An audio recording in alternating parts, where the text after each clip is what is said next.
settlements, I know this is a big issue for a lot of people, is can I settle my claim?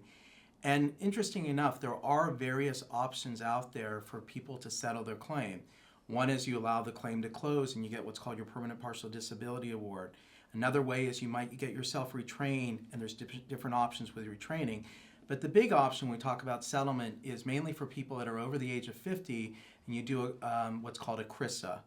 And a CRSA essentially is what I would call a buyout of the claim, where the department is saying, I'm going to give you a lump sum of money. In exchange, we're going to close your claim, and you're going to receive this one-time lump sum of money. It is really important, I think, to talk to an attorney about a CRSA if you're going to do one. There is a different process if you're going to be pro bono, if you're going to do a CRSA versus having an attorney. It's a lot easier to work with an attorney because you don't have to go to the board in terms of having a hearing, versus if you're pro bono by yourself, then you have to go to the board and have a hearing.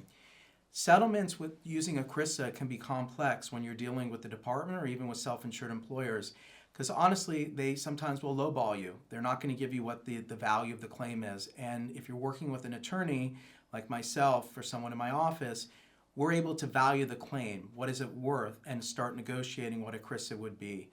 So if you're interested in doing a CRSA, I highly recommend talking to an attorney, figuring out what the process may be, and having them probably negotiate for you that CRSA. CRSAs are not for everybody, and I'm going to repeat that. They are not for everybody.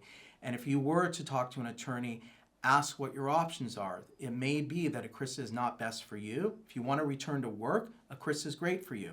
But if you think you might be entitled to a pension, it may not be the best thing for you. It really depends. There's a lot of factors that can go into it.